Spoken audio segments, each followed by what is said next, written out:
Assalamualaikum warahmatullahi wabarakatuh. Monggo kita ngasesarengan wonten ing wekdal menika kita deres Quran surat Al-Humazah ayat 1 ngantos ayat 9. A'udzu billahi minasy syaithanir rajim.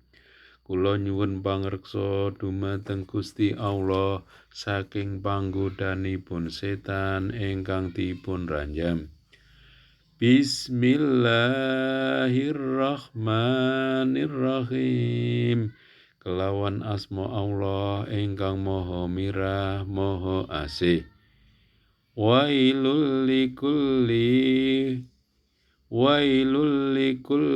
humazatil lumazah. Cilaka tenan tumrap saben wong tukang remahake lan tukang nyacat. Alladzi jama'a malan wa 'addadah, yaiku tukang ngumpulake bondo lan tansah ngitung-ngitung. Yahsabu anna malahu akhladah, dheweke ngira yen bandane iku bisa nglanggengake. Kalla, babar pisan ora. Layum badanna fil khutamah, mesti dheweke bakal diuncalake ing jero neraka khutamah. Wa ma adraka mal khutamah, an apa to sira mangerti apa to neraka khutamah iku? Narullahil muqaddah, yaiku genine Allah kang diurupake.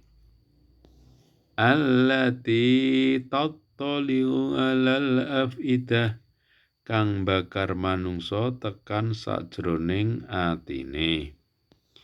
Innaha 'alaihim mu'sadah, sak temene geni iku ditutup rapet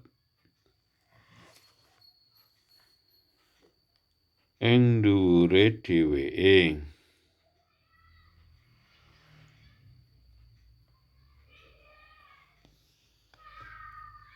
Fi amadim mumaddadah, lan dheweke dibondo ana ing cagak kang dhuwur.